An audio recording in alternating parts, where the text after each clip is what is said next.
बार बार कोशिश करते रहना है और इसी कोशिश के साथ आपको आपकी मंजिल जरूर अवश्य मिलेगी। ये हमारा आशीर्वाद है आप सभी फ्रेंड्स को कि आपको आपकी मंजिल 2023 में अवश्य मिलेगी। तो चलिए आज जो मैं आपके लिए क्वेश्चंस लेकर के आई हूँ सेशन का, इस सेशन के क्वेश्चंस, आइए मैं आपको क्वेश्चंस की ओर ले चलती हूँ। तो मिलते हैं इस क्वेश्चन के साथ। आइए तो दोस्त देखिए फ्रेंड्स, ये हमारा क्वेश्चन नंबर 1। तो ये क्वेश्चन नंबर 1 हमारा क्या कह रहा है?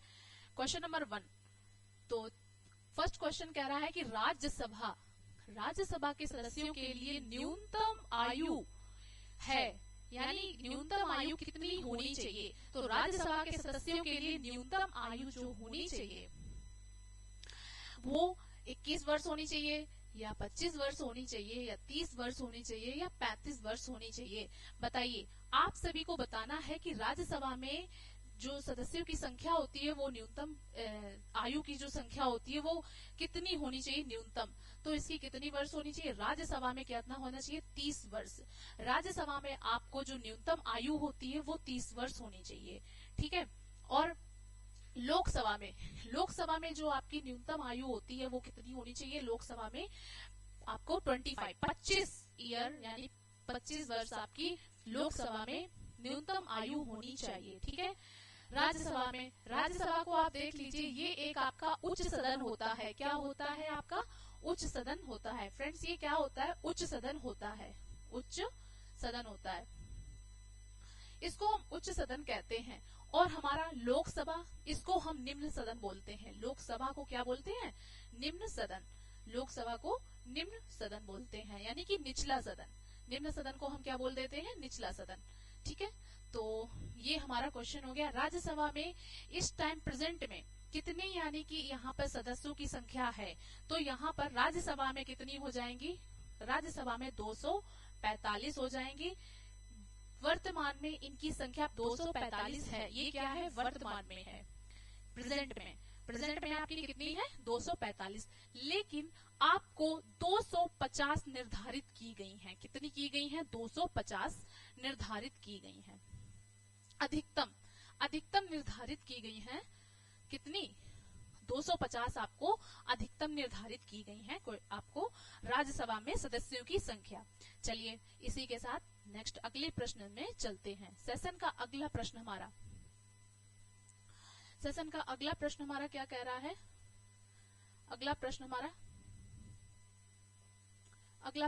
क्या कह रहा है? भारत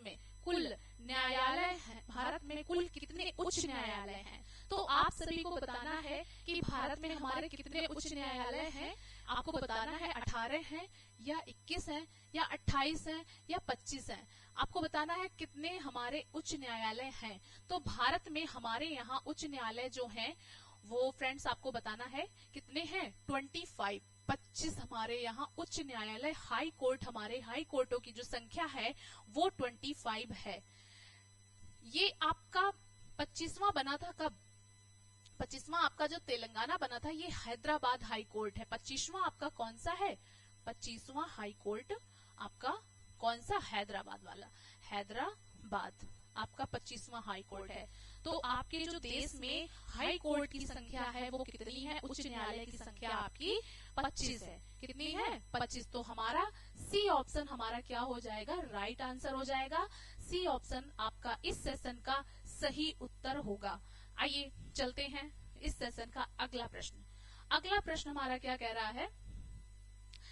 वर्तमान में संविधान की 8वीं अनुसूची में कितनी भाषाएं सम्मिलित हैं?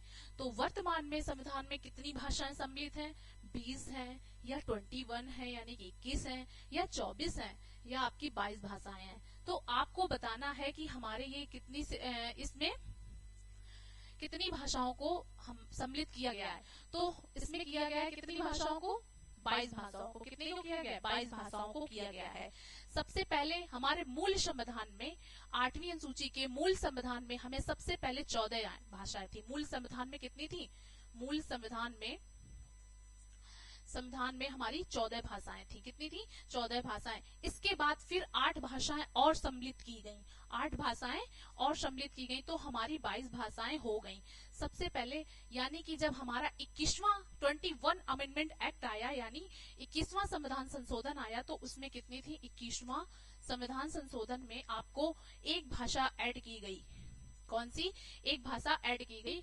एक कौन सी थी? वो मैथिली थी। कौन सी? मैथिली। मैथिली भाषा को जोड़ा गया। कौन सी भाषा को जोड़ा गया? 21वां संविधान संशोधन में आपका संविधान संशोधन, ठीक है, संशोधन में जोड़ा गया। फिर आपका आता है 71वां संविधान संशोधन। 71वें संविधान संशोधन में आपको कौन सी भाषाएं जोड़ी गई? इसमें जोड़ा गया 71वें संविधान संशोधन में आपको संविधान संशोधन में जोड़ा गया कितनी? आपको यानी 3 भाषाएं जोड़ेंगे। 3 भाषाओं का मतलब नमक, नमक आपको बताती हूँ, नमक से नेपाली, नमक से नेपाली, और ये एम से मैथिली, मैथिली, और कोकड़ी, का से कोकड़ी, कोकड़ी आपकी भाषा जोड़ी गई। तो आपको बताना है कि हमें यहाँ पर 71वें संविधान संशोधन में इतनी, यानी एक उसमें जोड़ी गई, 3 हमारी 71वें संविधान संशोधन में जोड़ी गई। फिर हमारा आता है 92वां संविधान संशोधन। 92वें संविधान संशोधन में हमारी कितनी भाषाएं जोड़ी गई, ऐड की गई? संविधान संशोधन में एक भाषा ऐड की गई। कितनी की गई? एक भाषा को ऐड किया गया, ठीक है। तो 92वां संविधान संशोधन जो था उसमें हमारी एक भाषा को ऐड किया गया था। तो चलिए, तो इसका हमारा राइट ऑप्शन क्या हो जाएगा? 22 भाषाओं को हमारे संविधान संशोधन में 22 भाषाएं हमारी 8वीं अनुसूची के संविधान में सम्मिलित हैं। तो चलिए आइए इसी के साथ में दोस्तों नेक्स्ट क्वेश्चन पे चलते हैं। तो नेक्स्ट क्वेश्चन कह रहा है कि नीति आयोग में नीति का अर्थ क्या है? आपको बताना है। चलिए बताइए, आप लोग बताएंगे इसका आंसर। नीति आयोग में नीति का अर्थ क्या है, आप बताएंगे इसका। तो नीति आयोग में नीति का आयोग होता है, क्या बताएंगे? ये हमारा नीति आयोग जो आया था, नीति आयोग हमारा जो आया था, ये कब आया? इसको बनाया कब बनाया था? ये 1 जनवरी, यानी 1 जनवरी 2015 में, 1 जनवरी यानी 1 जनवरी 2015 को इसकी स्थापना की गई थी। ये योजना आयोग के स्थान पर बनाया गया। नीति आयोग किसके स्थान पे बनाया गया था? योजना आयोग के स्थान पे बनाया गया था। तो इसका जो प्रस्तावना जो लाए थे सबसे पहले, ये 15 अगस्त 2014 को इसका प्रस्तावना लाए। कौन लाए थे? हमारे प्रधानमंत्री नरेंद्र मोदी जी। तो इसके जो अध्यक्ष होते हैं वो मंत्रिमंडल की परिषद से लाया गया, यानी इसके जो अध्यक्ष होते हैं वो प्रधानमंत्री होते हैं। इसके अध्यक्ष कौन होते हैं? प्रधानमंत्री। अध्यक्ष इसके कौन होते हैं? अध्यक्ष इसके कौन होते हैं? प्रधानमंत्री जी होते हैं, ठीक है।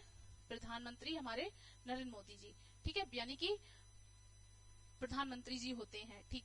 इसके पहले और इसके उपाध्यक्ष इस टाइम वर्तमान में इसके कौन हैं? डॉक्टर सुमन बेरी। डॉक्टर सुमन बेरी इसके क्या है? उपाध्यक्ष। सुमन बेरी इसके वर्तमान में, ठीक है, वर्तमान में इसके अध्यक्ष हैं। तो वर्तमान में इसके अध्यक्ष कौन हो गए? डॉक्टर सुमन बेरी हो गए। इसके प्रथम उपाध्यक्ष कौन थे? प्रथम उपाध्यक्ष अब देख लेते हैं। प्रथम उपाध्यक्ष कौन थे? प्रथम उपाध्यक्ष थे अरविंद पनगड़िया थे। अरविंद पनगड़िया इसके कौन थे? प्रथम उपाध्यक्ष थे। तो आपको पता होगा इससे पहले कौन सा आयोग था? योजना आयोग क्या था इसका? योजना आयोग, जिसकी स्थापना की गई थी 1950 में। जिसकी स्थापना कब की गई थी? 1950 में की गई थी। आइए चलते हैं। तो इसका राइट आंसर क्या हो जाएगा? नीति का यानी कि national institution for transforming India. तो इसका अर्थ क्या हो जाएगा? इसका फुल फॉर्म होगा national institution for transforming India. इसका राइट आंसर क्या हो जाएगा? डी ऑप्शन हमारा क्या हो जाएगा? राइट आंसर होगा, यानी कि national institution for transforming India. तो इसका हमारा यानी इस क्वेश्चन का D option is the right answer होगा। चलिए आते हैं इसके साथ नेक्स्ट क्वेश्चन पर हम आते हैं। नेक्स्ट क्वेश्चन हमारा कह रहा है, देखिए, विश्व का सबसे बड़ा व लिखित एवं सर्वाधिक व्यापक संविधान किस देश का है? तो आपको बताना है किस देश का लिखित संविधान है सबसे बड़ा और व्यापक है। तो लिखित देश यानी कि ब्रिटेन का है या कनाडा का है, या आपको बताना है कि भारत का या दक्षिण अफ्रीका का। तो आपको इसमें बताना है दक्षिण भारत का या भारत का। तो अपना देश जो कि महान विविधताओं से भरा हुआ है, तो अपने देश में सबसे ज्यादा क्या हो जाएगा, अपने देश का जो संविधान है वो सबसे बड़ा और लिखित संविधान है। सबसे बड़ा किसका है? भारत देश का लिखित और बड़ा संविधान है। सबसे छोटा अमेरिका का है। सबसे छोटा किसका है? अमेरिका है। कुल उसमें 7 अनुच्छेद हैं, इससे ज्यादा नहीं है, सिर्फ ओनली 7 अनुच्छेद, यानी कि 7 उस वहां की जो भी कॉन्स्टिट्यूशन है वो आर्टिकल ओनली 7 है। तो चलिए ये हमारा क्या हो जाएगा, Bharat is a right option, यानी कि B option is the right answer this question. तो चलिए आते हैं इसके साथ दोस्तों नेक्स्ट क्वेश्चन पे चलते हैं इस सेशन का। नेक्स्ट क्वेश्चन आइए, तो नेक्स्ट क्वेश्चन आइए, एक प्रीवियस क्वेश्चन आ गया।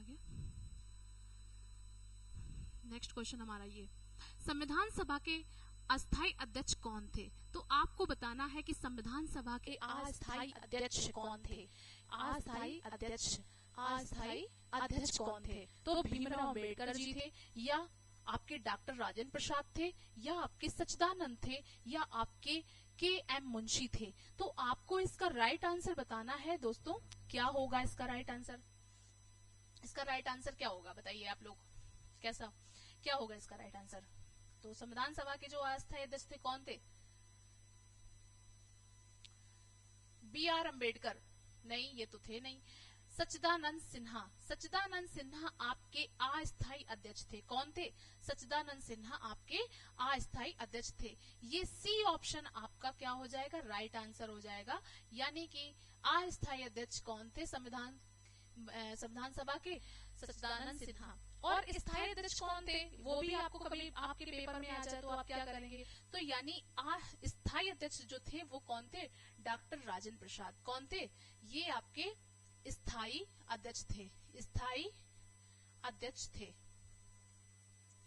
स्थायी अध्यक्ष कौन थे? डॉक्टर राजेंद्र प्रसाद, जो कि ये कहाँ के रहने वाले थे? बिहार के रहने वाले थे। कहाँ के थे? डॉक्टर राजेंद्र प्रसाद बिहार के रहने वाले थे। आइए चलते हैं इस सेशन का अगला क्वेश्चन। नेक्स्ट क्वेश्चन हमारा क्या कह रहा है कि निम्नलिखित में से स्थानीय पवन को डॉक्टर वायु भी कहा जाता है। तो किसको कहते हैं, कहाँ किसको बोला जाता है, बताएंगे आप लोग। इसका राइट आंसर क्या होगा बताइए आप लोग। फोन को बोलते हैं, या चिनूक को बोलते हैं, या सिरोक को बोलते हैं, या हरमट्टम को बोलते हैं। जो अपने यहाँ की स्थानीय पवन है, अपने यहाँ जो स्थानीय यानी कि लोकल में जो अपने यहाँ की है, तो उसको क्या बोलते हैं? हरमट्टम। इसका राइट आंसर क्या हो जाएगा? हरमट्टम हमारा क्या राइट आंसर हो जाएगा? क्या होगा? राइट आंसर हो जाएगा। तो चिनूक आपकी कहाँ की होगी? अमेरिका की। किस जगह की होगी?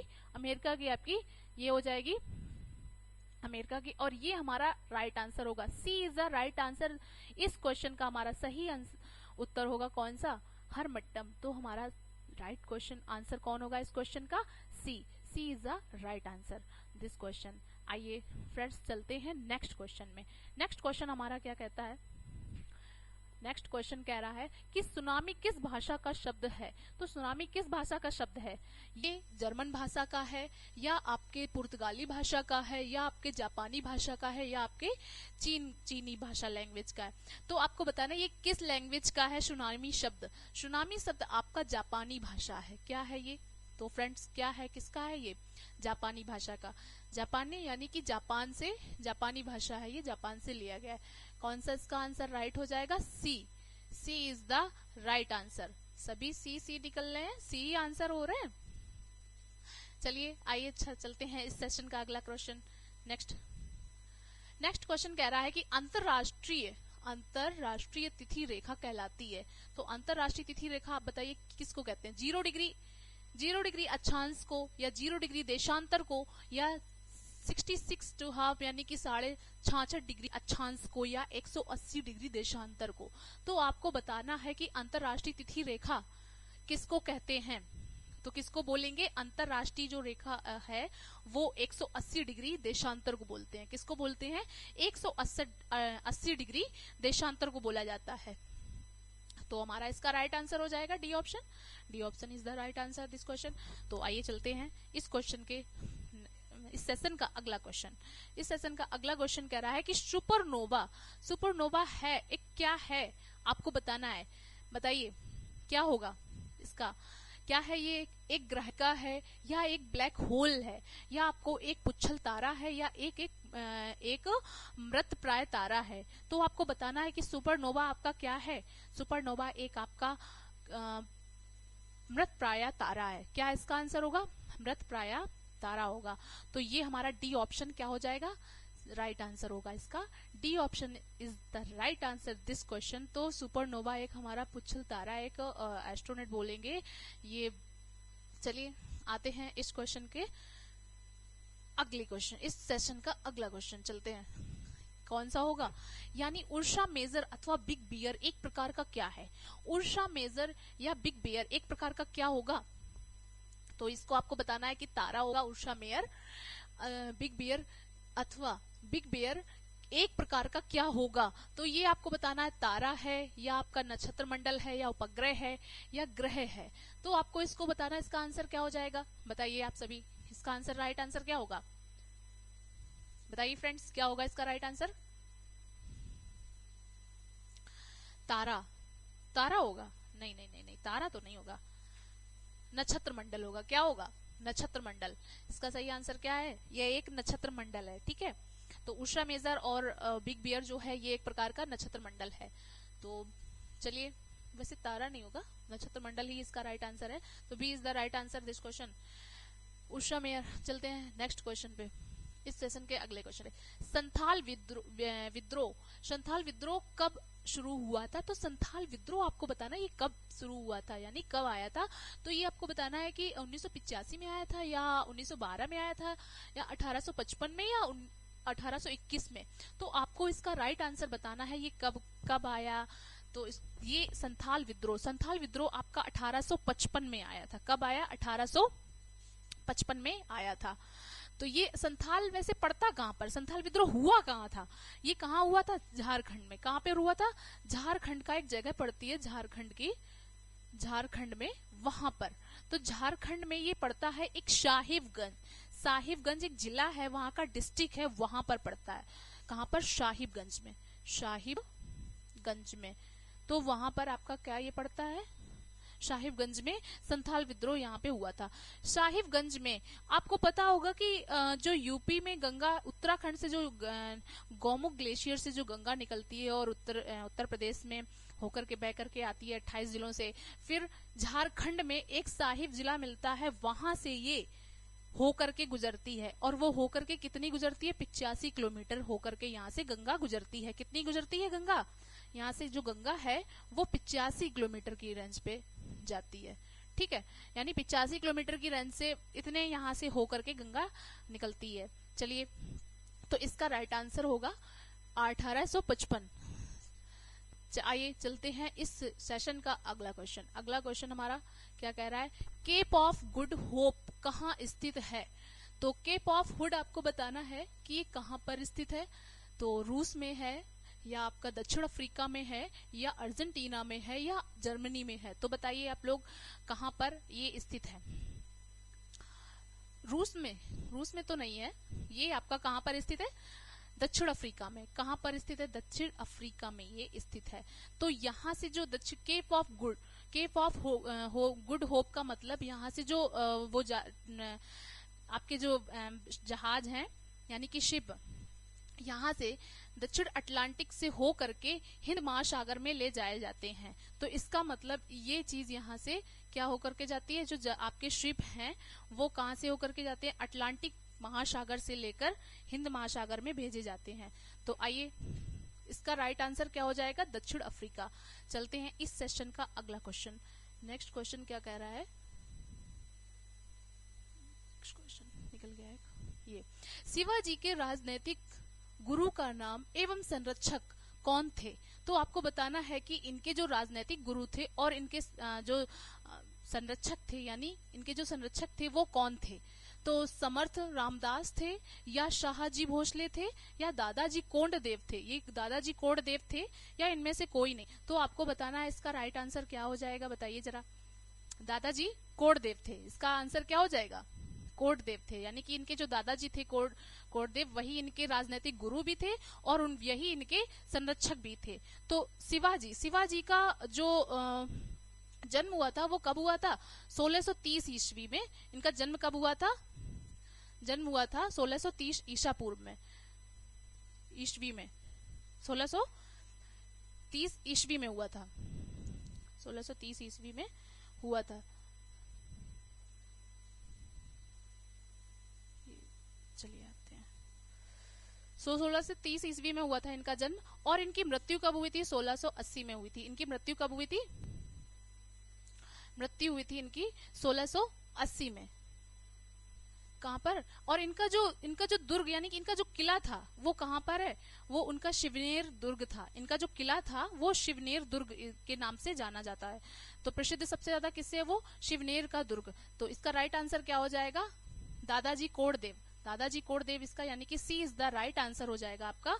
चलिए आते हैं नेक्स्ट क्वेश्चन में। नेक्स्ट क्वेश्चन कह रहा है कि किस सिख